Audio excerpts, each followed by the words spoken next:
Olá pessoal, aqui é o André Faria, sou diretor de tecnologia da Bluesoft. Eu quero te convidar a conhecer o Acelerato para você poder organizar melhor o seu backlog e acompanhar a evolução do seu projeto num Kanban virtual. Entre agora mesmo em acelerato.com e crie a sua conta. Aproveite o papo reto.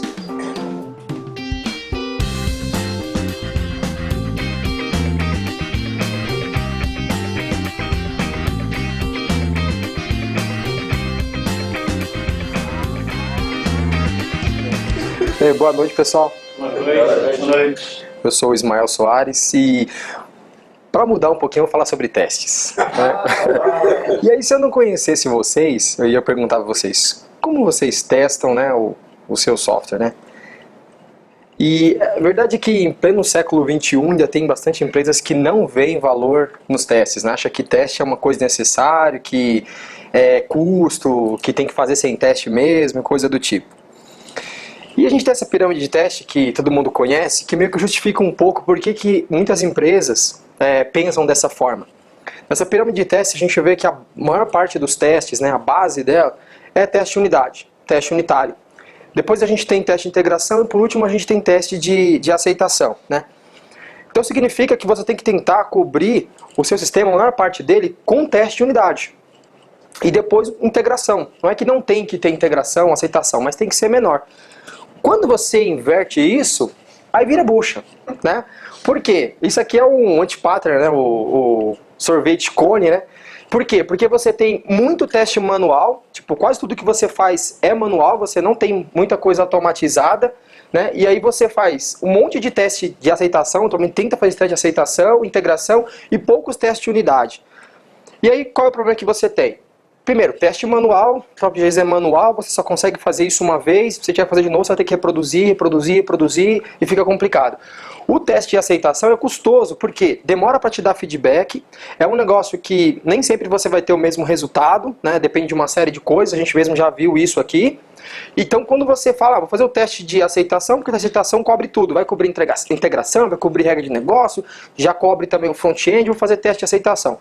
Só que aí você começa a demorar para ter informação, demorar para ter o feedback, demora para rodar, é difícil de fazer, né? Não é uma coisa fácil que você consegue fazer rapidinho, e aí você começa a ter problema e você começa então a fazer o quê? A não confiar mais no seu teste, porque se você roda um teste e ele quebra, e você roda de novo e ele passa, né, você acaba não confiando mais naquilo e você fala o quê? A culpa é do Jenks. Não é, Dog?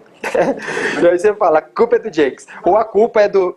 Ou a culpa é do. Sei lá, ou a culpa é do teste que está mal escrito, né? O cara não botou ID ou colocou. Enfim. Teste de integração, aquela coisa. É um teste também que não é fácil, porque se você tiver uma base de dados muito grande, quando você vai trabalhar fazendo um teste de integração de verdade, obtendo os objetos ali através de um ORM, tipo Hibernate e tal.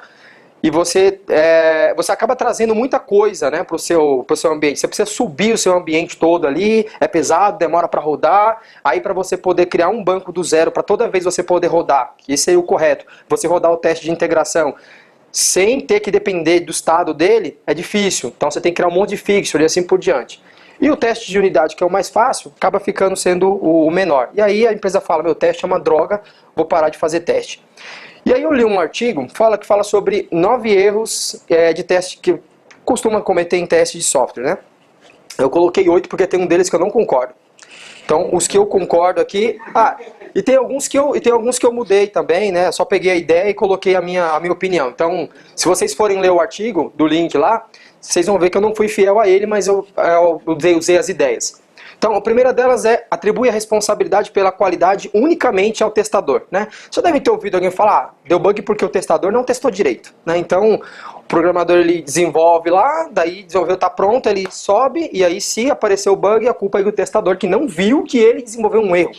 Só que, na verdade, se aquilo está lá, é porque você, desenvolvedor, que fez aquilo. O cara só não conseguiu pegar aquilo que você fez, mas a culpa é sua também, né? Na verdade, a culpa é mais sua do que do testador, porque você devia garantir aquilo que você está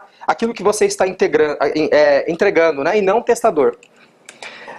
Segundo, é começar tarde demais, né? Então, você pegar e falar, TDD é uma droga, eu vou escrever tudo aqui, depois eu escrevo os testes. Eu sei que isso é um pouco polêmico, né? Teste antes, teste depois e tal. Eu não faço TDD 100% do tempo, mas eu procuro fazer sempre que possível. Por quê? Porque quando você deixa para escrever o teste depois, você não escreve o teste direito. Ou você não escreve o teste, o seu teste vira uma dívida técnica para ser feita depois, e aí está errado. Né? O seu teste tem que estar dentro do tempo que você desenvolveu aquilo. E aí, quando você vai fazer o teste depois, o que acontece? Você deixa para fazer no finzinho da tarefa. Finzinho do sprint ali, você fala, pô, agora eu vou escrever o teste. Você olha lá e fala, caramba, tem milhões de classes aqui para testar.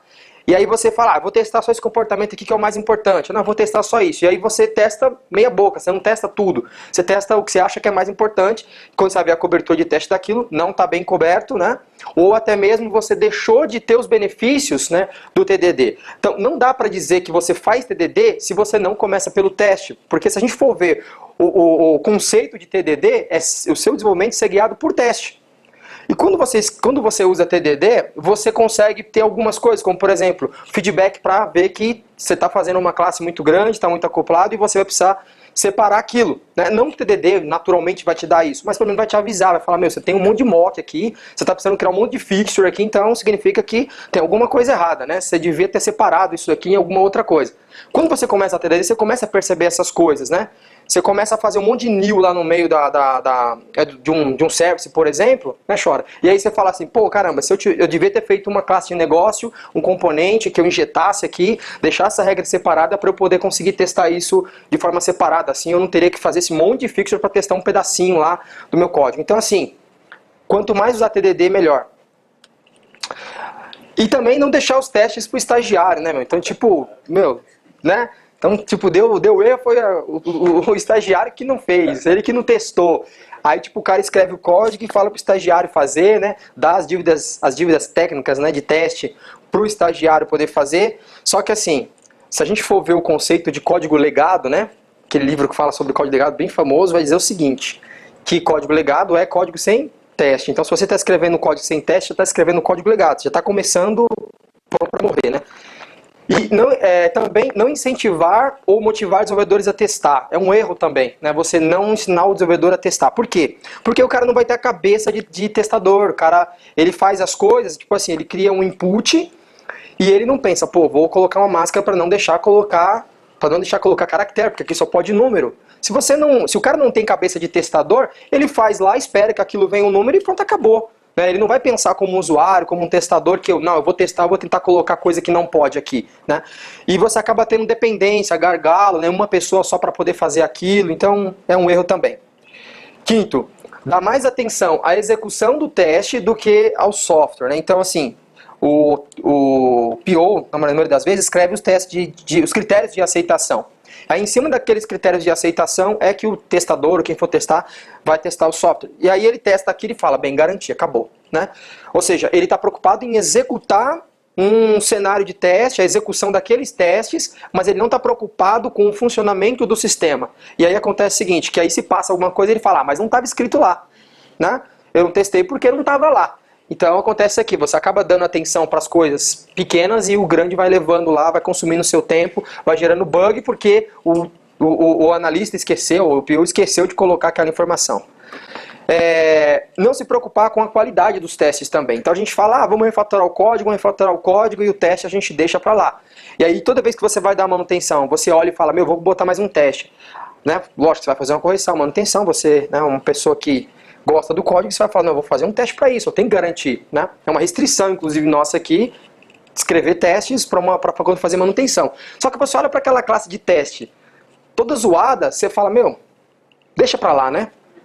Deixa para lá. Daí você ou não faz o teste, ou você enfia o seu teste no meio de outro teste que está lá, né? Você pega lá, já está fazendo 500 acertos, 501, não faz, né? Não tem diferença, faz mais um lá. Não é verdade? E aí, por quê? Porque é difícil de fazer. Então, se você não se preocupar com a qualidade do seu código de teste, você vai ser, aos poucos, você vai ser desmotivado a escrever testes. Então, você tem que se preocupar com o seu código de teste da mesma forma que você se preocupa com o seu código fonte mesmo. Tá? Sétimo, não reportar de maneira clara também os bugs. Então, assim, você está testando uma tarefa e daí você, sei lá, escreve de qualquer forma lá o bug que você encontrou. Aí o desenvolvedor vai olhar e fala, pô, que diabo que o cara escreveu aqui? Aí ele fala, sei lá, eu acho que é isso aqui. Daí ele vai e resolve da maneira que ele acha que tem que resolver e aquilo vai embora. Ou quando não, né, você encontra alguma coisa que você considera que é bug, você mesmo desenvolve e aí você passa a tarefa adiante. E aí não era aquilo que tinha que ser feito, só que não teve ninguém para validar. Então a gente tem que tomar cuidado um pouquinho da maneira que a gente reporta, da maneira que a gente entende os bugs, porque a gente pode estar causando um outro bug. E o oitavo e último aqui é tentar automatizar todos os seus testes, né? Então aqui tem um quadrante de teste ágil, acredito que todos vocês já devem ter visto esse quadrante aqui.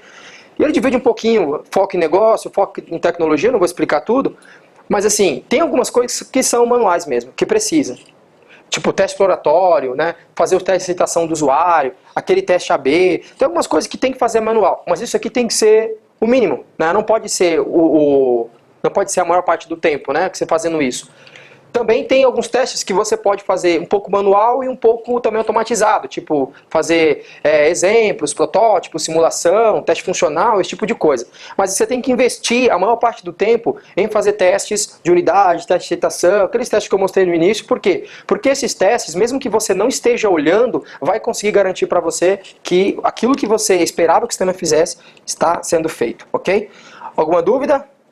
Então é isso aí. Muito obrigado e boa noite.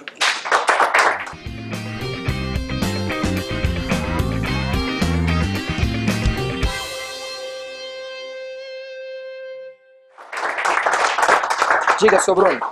Qual que era o seu nono? Eu sei. O nono? Eu sei. Qual que é? Faça testes em Groove. Não, o nono é o seguinte. Não, o nono... Não, vou falar. O nono é o seguinte. O nono diz que você não deve forçar um testador a ser desenvolvedor. Entendeu? O cara, tipo, ele acha que testador é testador e você não tem que ficar acreditando, não, o cara tem que saber fazer tudo e tal. Eu não concordo com isso. Eu acho que quando a gente tem uma dependência de um testador, pode até funcionar em alguns cenários, mas a gente já viu aqui, pelo menos no nosso, que não funciona. Você tem gargalo, você tem 4, 5 pessoas desenvolvendo e um cara testando, não dá conta. Daí o cara testa de qualquer jeito para poder passar a tarefa, porque se ele vira o gargalo, todo mundo vai lá, meu, tá aí, cara, faz aí, testa aí. E o cara não consegue fazer. Daí o cara testa de qualquer jeito e gera bug. E quando você joga a responsabilidade em cima do time, o cara que está escrevendo o código, ele se preocupa mais com a qualidade porque ele sabe que pode ser ele, né, o próximo a pegar uma tarefa também. Então ele sente um pouquinho as dores. Por isso que eu não concordo com isso.